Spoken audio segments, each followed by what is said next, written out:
Welcome to Pop Culture Retro, which was recently voted the 15th best podcast by the residents of the Golden Years Retirement Community in Boca Raton, Florida. Each show, we'll revisit some of your favorite pop culture memories with insider and outsider perspectives. Now, please help me welcome your hosts, Ike Eisenmann and Jonathan Rosen. Hello, and welcome to another edition of Pop Culture Retro. I'm one of your hosts, Jonathan Rosen, along with the man who told me his New Year's resolution was not to do a damn thing since why change perfection? Ike Eisenmann. Ike, how are you today?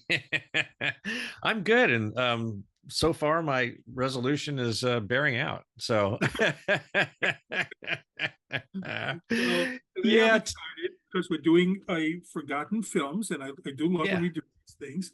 And we picked one that I have not seen in over 30 something years, and I remember loving it as a kid. But I'm going to let you introduce it because this was your selection. Yeah, absolutely. Same here. I have not seen this movie in over 30 years, but starting with the title, sorry, I got a chime in my ear and I don't know what the heck it was. Anyway, all right, back to the show. I picked Time Bandits from 1981, and it was a film I saw back then and probably owned it at some point.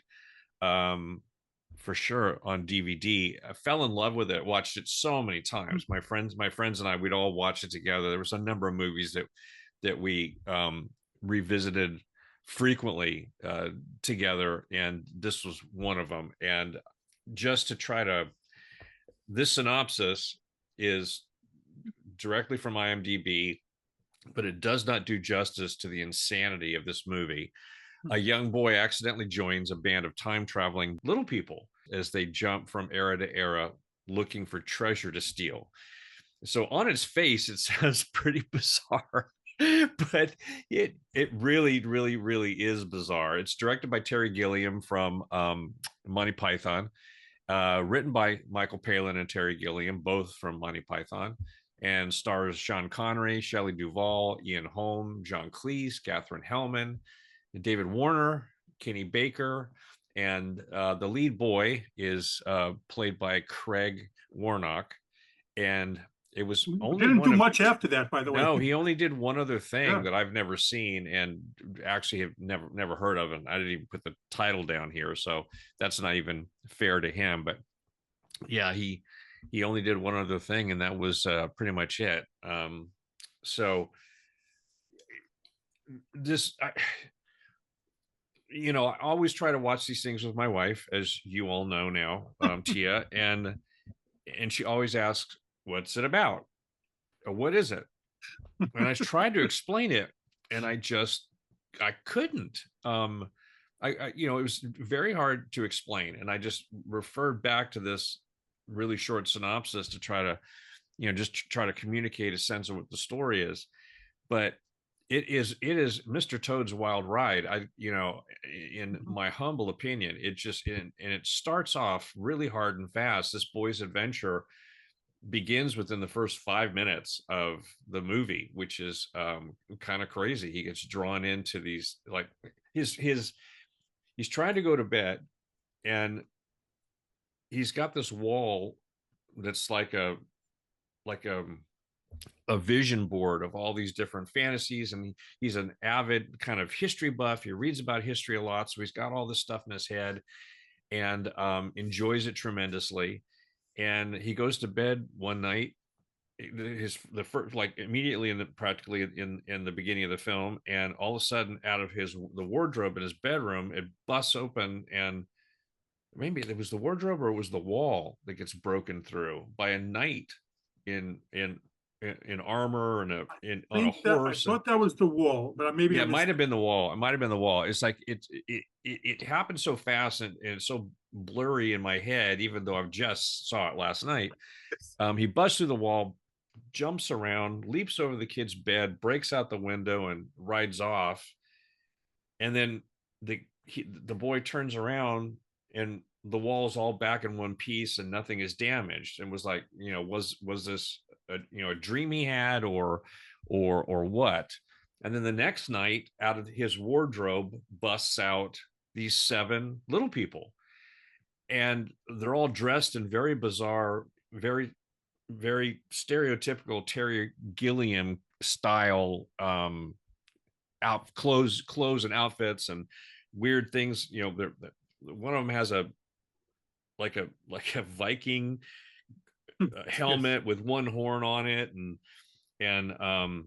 David Rappaport is wearing an old vintage, flight helmet, not helmet, but leather headpiece. It's just bizarre.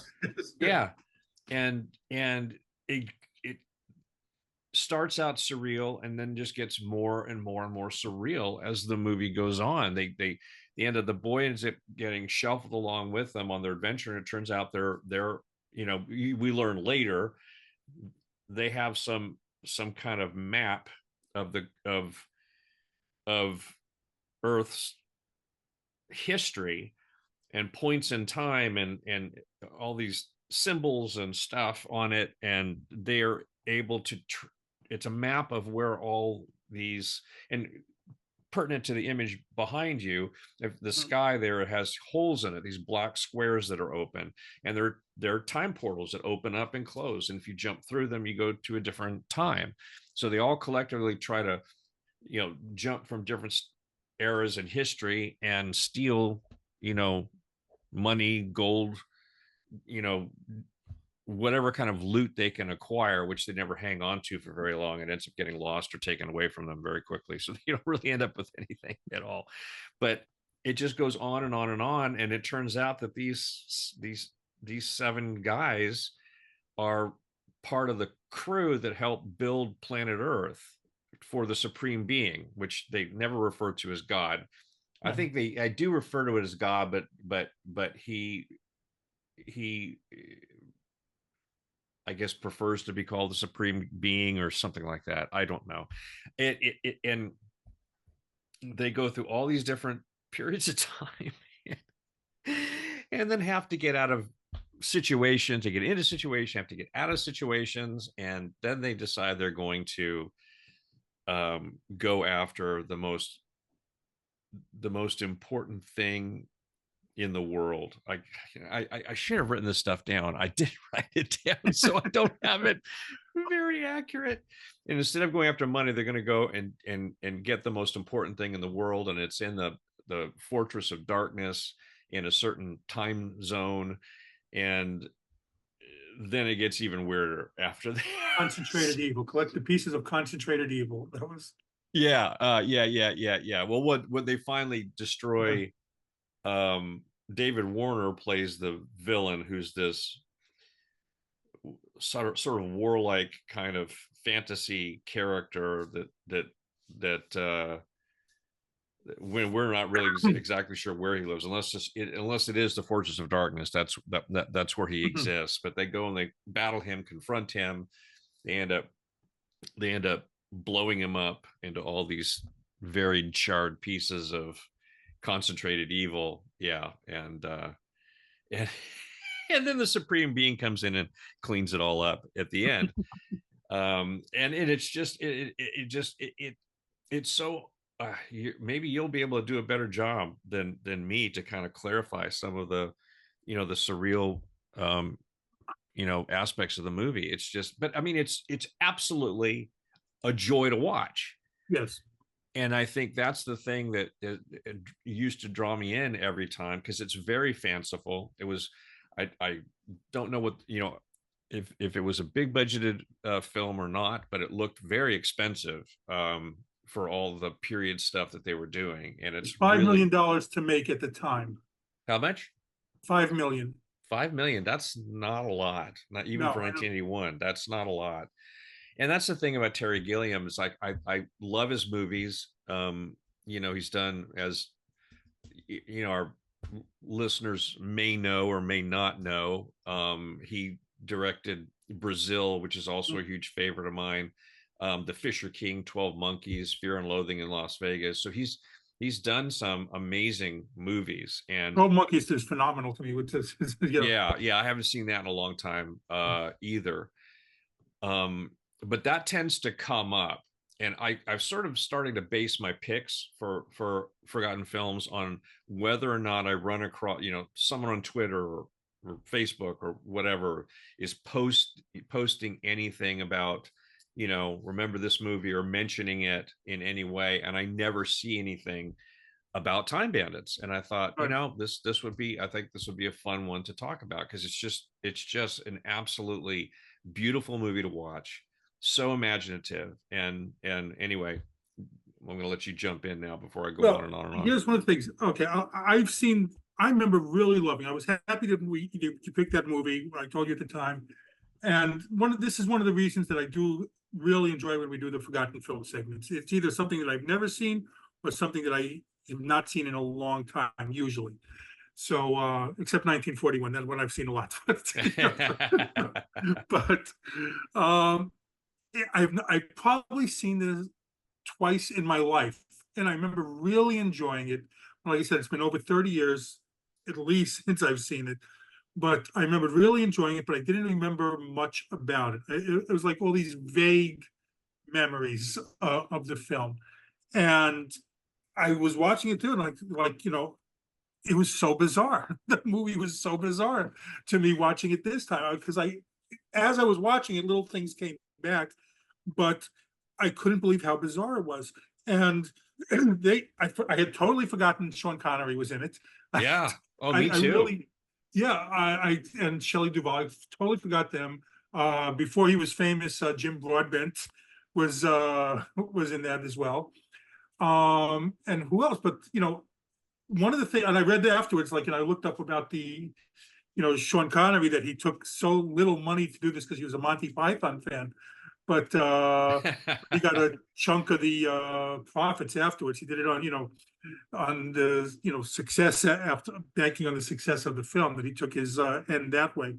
But it really, and one of the things that stood out to me also though is it felt more. It really was. You could see the Monty Python feel, but it felt more than a straight narrative. It felt like a lot of little sketches to me, a lot of little set piece sketches, instead of a full film from beginning to end.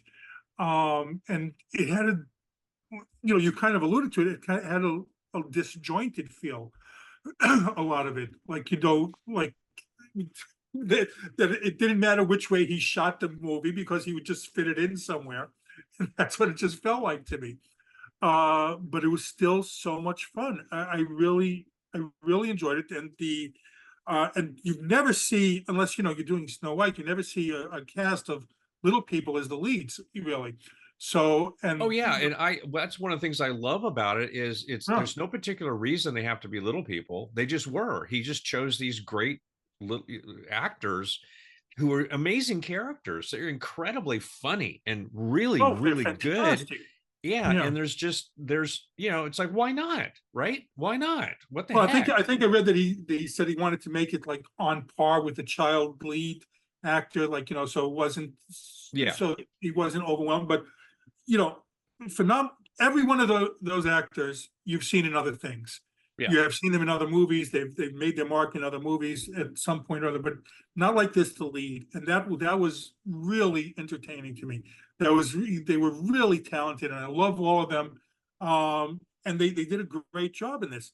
I'm one of the things, and I don't know if you want to hit this now or later. Later. I remembered at the time, because I did not remember as them watching the movie. It occurred to me, oh yeah, I remember something that I did not like, and we got to it again, and I still didn't like it. I hated the end. Hated the end. I loved the whole movie through, and then I really despised, and I'm not just saying disliked, I despised the end of this movie. So, well, yeah, the end. It's as weird as everything else. I've never felt like I really got it. Now, are you talking about the end, or sort of like the whole climax? The end. I didn't like. I did like the, I guess, spoiler alert for anyone who's watching. The reappearance of Sean Connery. Playing the same character but different. It's really, you get the sense that he knows everything that's going on. kind of a little bit at the end, but then the parents, that's what I'm talking about. The parents, it's the parents at the end of the movie, again, spoiler alert, the parents blow up and the poor kid's like alone, or like, what the hell? Yeah. Well, it starts to pile on bizarre on top of bizarre. And there's a lot of huge nods to the Wizard of Oz, which is kind of what I pulled from that in a sense. But yeah, you don't ever completely, and really the very end, which is the last shot, is even more bizarre, because it's like the house is caught on fire, the parents are blown up, and he's standing there by himself, and it's like this aerial shot that zooms back from the mess. But as it zooms back, you see all the smoke from the fire actually going down, not billowing up. It's going down, like it was definitely a reverse. It was shot one way and run in reverse. I'm obviously on purpose for a reason. So I was taking that to be the evil coming into, like, the world's evil, maybe coming into you know what? See, that is the problem. And this is storytelling 101. If you don't make your audience aware of what your intentions are, they will force an interpretation onto it. And that's all we're trying to do. We're forcing an interpretation. But it doesn't matter what, because I'm sure Terry, he either knew what it was going to be or he didn't know, one or the other. And either way, it doesn't come across as anything that you can kind of put together and make sense out of. And the whole movie is kind of pretty much that way. It's I want to mention that it's very reminiscent of, yes, Monty Python and the sketch comedy, but also the interludes, the animated interludes in Monty Python's Flying Circus, which he directed. That was all his work. And they are as bizarre. This is like a movie version of his animation, is essentially, how I see it. And this could be why it's not I think it was pretty popular. I think it did well because it was so fanciful and a joy to watch, like I said, but also because, if you don't leave it quite satisfied that you got a sense of the, what world you were being drawn into, whether it was just the boy's imagination, or it was some alternate universe, or if it was all real and actually happened, because he seemed to like cover his tracks. Every time he went somewhere, he would cover his tracks, and he didn't leave you with anything, real to, sink your teeth into. Well, that was one of the things that, when you said forgotten film, you picked this as forgotten film. What you just said, I was wondering if it does qualify. I mean, for the things, but this has such a rabid fan base, this movie. So it's like a huge cult classic movie. But you were right, because I don't think a lot of people today's age, I know my kids definitely don't know this movie. A lot of people now are unaware of this film, even though it is, to us it's not forgotten, because it was, a beloved film at one point, and it's, a lot of people love this movie.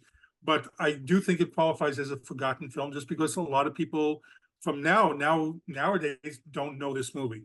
So I do think it qualifies for that. It made, on a $5 million budget, it made like $40 million. So it was a hit for that. But there were so many, I'm trying to think of so many bizarre things and all the little stories that I read in the research. It had the backing of George Harrison, one of the Beatles. Yeah, that's right. He's one of the executive producers, which is strange. and you read the part, I'm assuming that, that Terry Gilliam and George Harrison, George Harrison was annoyed because Terry Gilliam didn't want to use any of the music that he wrote for the movie. So you have and he finally got him to play that song at the end. That was the very end song, was George Harrison's song, but he didn't want him to put any of his other songs in the movie, which is, you have a Beatle there. Why not? Why wouldn't you do that? I know. So, I know. So that part was a little bit weird to me, but the whole thing was weird to me. And I keep saying weird like it's a bad thing because but it wasn't. I mean, I really enjoyed this film. But there's so much weirdness in this movie. And I was reading with Katherine Helmond that he didn't want her originally. That was a studio pick because of the success of her, in the States with Soap. So who knows if all that's true or not, but well, then he worked with her again in Brazil. She's in Brazil. Right. Yeah. But maybe from this experience, and it's, yeah. I mean, those creative types, they're all such pains in the rear. Yeah. Well, I did love myself the fact included. That, the Mrs. Ogre, that he's all in costume and she's just like a plain human. I did like that aspect of it. But there were so many, and I do think I thought Sean Connery was fantastic in this also, going back to him. Who else? And Ian Holm was in it as well. I did love the Sean Connery character. He was fun. He was fun. At that time, he was probably one of the biggest stars in the world. Yeah. Well, that's what kind of threw me about the budget, because these are all major stars. Right.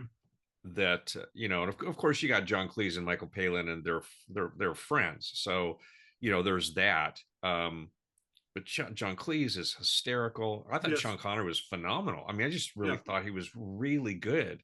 It's like, what an interesting character. He plays the king of what was the country? Dionysus, wasn't he? My name. I can't pronounce it. I'm gonna really demonstrate my ignorance here. Yeah, and he's just, you fall in love with this character. You just fall in love with him quickly. Yeah, that's what we played, right? And Ian Holm plays Napoleon, and he's just absolutely outrageously hysterical. I mean, no, the performances are all really good, and so I don't want to mislead anyone into thinking this is too weird a movie to watch, because it's not. Definitely not. It's You will laugh. Incredibly watchable. It's very watchable. But again, the ending is just up for anyone's guess as to what it might let's be. Go even before that. It's kind of like, the little people desert the kid. Just they drag him along in all these adventures. And then at the end, like, see ya, bye. Yeah, totally. That upset me as well. Yeah, I mean, it's not. And yeah, I don't know. Sean Connery's the only character that comes back, in the boys' quote unquote present time. It's not like you see all the various characters he ran into cropping up in places like they do in Wizard of Oz. So it's just yeah. I know it's not. I don't like critiquing a kid act, but I'm curious, because I have how did you feel on his performance as a former child actor? How did you feel on his performance? Oh, I thought he did a very good job. He carried a lot of the movie as this kid. Oh yeah, no, he's the lead. That's why I want to point that out. He doesn't get top billing by any stretch, and because of the stars who are in the movie, but no, he's there from the first frame to the last frame. So he's absolutely carries the movie, and he's throughout the whole thing. And it's it's a little hard for me to describe, because I thought his work was great. I thought it was great, because you have to believe if you don't believe what he believes, then you're not going to believe in the movie. And it's all through his eyes, what he sees. And I thought he did a really good job. It wasn't an overly challenging role, necessarily. So, but his portrayal, his work was definitely solid. So he either just didn't care for the business and didn't pursue it. Right. That's exactly what I want. was asking Yeah, because there's no reason why he couldn't have continued, about, because I continue to thought the kid work. did a really good job. Yeah, yeah,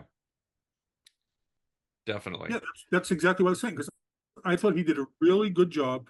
And then I was shocked that he only had one other credit after that. So, Yeah, I'm assuming he didn't like, or his parents didn't like the business. That's what the only thing that came to mind, but because I thought the yeah. kid did a good job. One of the things I read also is that they had to film his thing separately originally because he was originally too starstruck by Sean Connery. That, Oh, really? yes. Oh, wow. That's interesting. That That's Sean Connery interesting. suggested they film it separately because, until he got used to him, because he was like just in awe of seeing him, Yeah. of Wow. seeing this legend. Wow. I'm glad that never happened to me, because that would have been debilitating, to be sure. It just never did. So I'm thankful for that. But Yeah, I yeah, was that's I was that's curious about interesting. that. You never said that it had happened to you, so it's just and Yeah. I've asked you Mm-mm. about that. No, I So was always just I was tremendously excited to meet and work with the people, many of the people I worked with, especially Roddy McDowell. I mean, that was just like, holy cow. But he, everyone's such a professional. They're good people, so they put you at ease, and you just don't feel like you don't carry themselves in that way. And I would well, imagine Sean Connery I is would the same way. if you handled yourself in front of Betty Davis, I think everyone else would be a piece of cake after that. So Well, like I said, she was partially responsible for that. right. She just said, "Call me Betty. I'm Ms. Davis." I said, "No, call me Betty. We're working together. We're gonna be together for a long, you know, for quite a while here, young man. So let's get on a first name basis." And that's all. I mean, when a star of that caliber does that to you, it's like, oh, okay, good. Well, all that stuff goes out the window. You see the behaviors that contribute to a star's reputation, but it doesn't put me off. It doesn't put me off or throw me. I'm there to work. They're there to work, and that's been my experience with everyone. Well, there. Well, we've kind of hit the bed. I just want to, just to sidetrack. I think people might find this interesting too. Was there any actor when you were a kid, a working kid actor, who kind of like, please don't bother me, kid? Just Oh yeah, there was one. Yeah, and I've told my story yes, about him. It was that was Gary the only one. Lockwood. He was No. the only one. Yeah, Mhm. he was the only one. And I, tried to attribute it to he was fashioning. I think he imagined himself to be a deep thinking um uh, you, you know actor, in the sense he was in character all the time.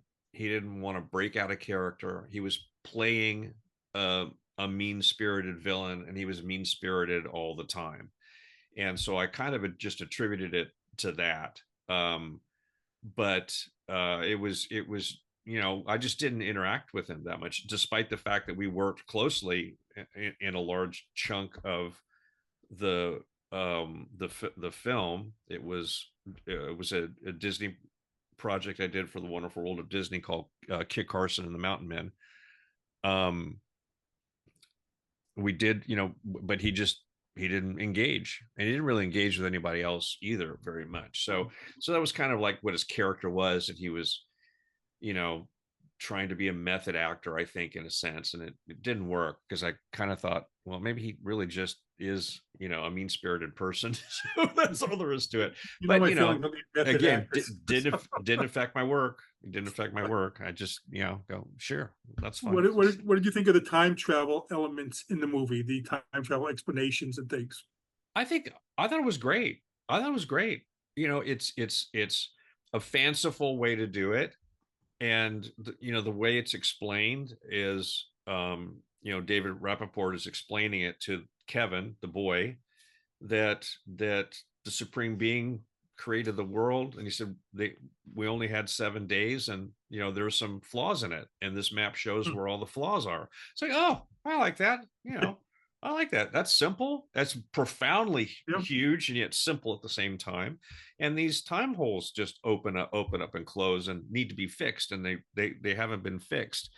So that allows them to walk, just like in Fantastic Journey, you walk through a portal, and then you're in another time zone. And they go into different times in history. And it's so neat to see, because Terry Gilliam is a gifted filmmaker. I think he's just a gifted filmmaker, because he spent, I mean, so much of his training ground was in the bizarre animated sequences he created for the Flying Circus, and that's purely visual. There's no words in him, there's no dialogue. It's telling a little short story in just bizarre vignettes of things that he put together. And that's how his films feel to me. It's very similar. He's got an incredibly powerful sense of imagery and movement within the frame, where nothing is being said. And you pop into these different points in history, and I mean, in such an effective and powerful way. And it's very, very, it's like, again, a true joy to watch.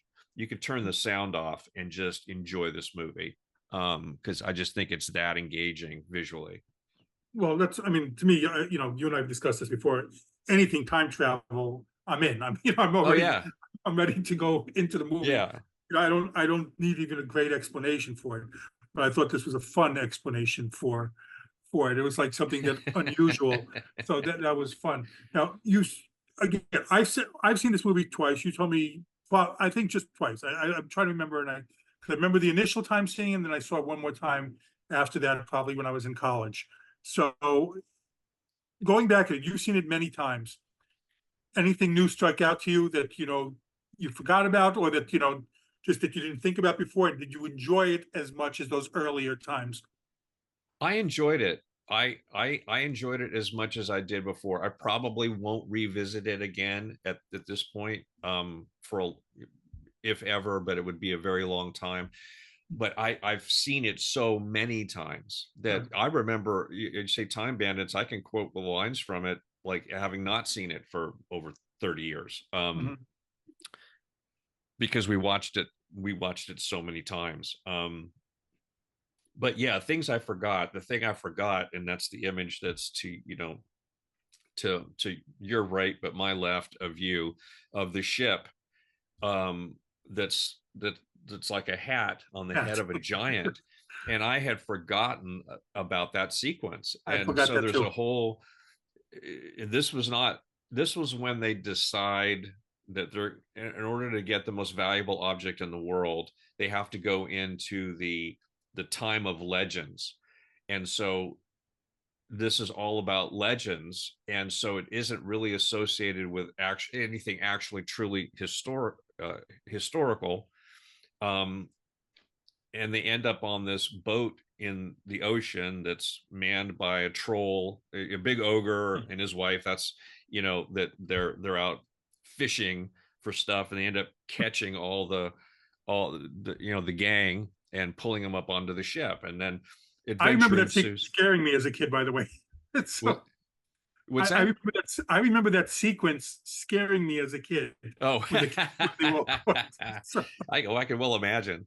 But after they take control of the ship and dump the ogre and his wife overboard to save themselves, and they're steering off the water, all of a sudden you realize they're getting close to shore, and then the ship starts to rise out of the water, and it's sitting on the top of a head of a giant, this giant man, who then walks on shore, and they have to figure out how to put him to sleep with sleeping potion they inject into his head from the bottom of the hull of the ship. And it's like, my God, it just gets more and more and more and more outrageous. But yet it makes sense. It's like it's somehow Terry Gilliam is actually able to suspend your disbelief completely and have it play out with some sense of reality. But that I had forgotten that the giant was actually walking along the bottom of the ocean with the ship on his head. And then, they put him to sleep. He sits down, starts to snore. He pulls it off his head and sets the ship on the ground, and they're all able to get out and run away. And it was just like, I completely forgot about that. And that was just, and it's a great sequence. It's shot so well. It's just, all of it's really, really, really well done. I can't go on enough about that. So, it's yeah, that was something I had forgotten about. I had forgotten, like what I mentioned already. I had forgotten about that. It felt like a lot of sketches instead of a linear movie to me. I mean, maybe I'm just, wrong. That's just my take on it. Other people could look at it differently and think, no, of course it's linear. I didn't take it as that. I just really took it as a lot of different sketches in the thing, and we're just going to cobble them together later. Yeah. And I'm making it sound worse than it is, because it's not. It still was very entertaining. Yeah. Just, okay, I want to get some more jokes in here. I want to do this. I want to get some, some funny set pieces in now, and that's what it felt like. And it still worked at the end. Well, until the end. Yeah. Yeah. But that was the disappointing thing. And like, as we're getting, and I told you, as I'm watching the movie, I'm remembering, oh no, I did not like this ending. I was just waiting for it to go on. And then it confirmed everything to me that, again, that, oh yeah, I didn't like it. And that spoiled a lot of it for me. Not enough that I still didn't enjoy the film a lot, but I thought it was just, I wanted more. And I read afterwards, I read that that a lot of the people that they were trying, the people in the studios, whatever, trying to change the ending as well, because they thought it was too much of a downer. So it's, I was not alone in that, but yeah, I still enjoyed the movie a lot. I'm glad we revisited it. I'm glad you suggested it, because it was fun. It was a lot of fun, and that cast, the cast was fantastic. Every one of the little people actors was tremendous. It's funny saying it like that, but they were just a great cast, and really funny. Just really, they made the movie for me. They really did. No, definitely. Yeah. So I'm going to throw out my rating for it now. Let's hear it. So I think we probably covered it. I'm going to give it 4.5 out of 5 stars, and that half. I was going to ask you the 1 to 10, but all right. So was that? I was going to ask you the 1 to 10, like we always do. 1 to 10, then 10. I would give it a 9. I think that works out. Because just, the ending is just like, it is extremely disappointing, very confusing, even more so than what's kind of going on in the movie. But it's so enjoyable to watch, and entertaining, and holds up. It doesn't feel dated to me, which is also interesting. I mean, it's from 1981, but the style of it is so powerful that it doesn't feel like an old movie. It could be something that might have been shot, within the last few years. Well, they kept talking about that they was going to make a sequel. They attempted a sequel several times, and then some people started, some of the cast started dying off, and so that kind of put the kibosh on it. But I didn't know if you read this, that they, and I hope that's true, what I read, that they have filmed a TV series on it. Oh. I have no idea. No. They have filmed it. It's going to come out. So that it was filmed in 2022, I think. But I wouldn't know why it hasn't come out yet. But Jermaine Clement from the Flight of the Conchords is involved in it. So I would like to see that. I'd definitely be interested in. And Lisa Kudrow, I think, was attached. One of the names that I read. Well, wow. Okay. No, I haven't seen anything about that at all. That would be fun if they did that. For sure. Kind of interested in seeing if that does come to fruition or not, because from what I read, it was already filmed. Maybe I'm mistaken. I got bad information, but what I read, it was filmed already. So we will see that. But my rating, I think an 8. I liked it a lot. I really enjoyed it again. It did not have the same feel for me as a kid, just because I thought I took it as sketches there too, but I still enjoyed it. I enjoyed it a lot. I probably would have given it a 9 if not for the ending. So yeah. Well, there it is. So the ending took it away from me for so much. It disappointed me after all the enjoyment I got there. But no, this was a good choice. I commend you for it, and I enjoyed it. Well, again, let us know in the comments what you think about it. If you liked it, didn't like it, some of the things that you thought could be better, some of the things that you miss in it, and if you like that ending or not. And again, please like, comment, subscribe. I'm Jonathan Rosen with Ike Eisenmann, and thanks for watching. Thank you for listening to Pop Culture Retro, where no one was hurt during the making of this podcast.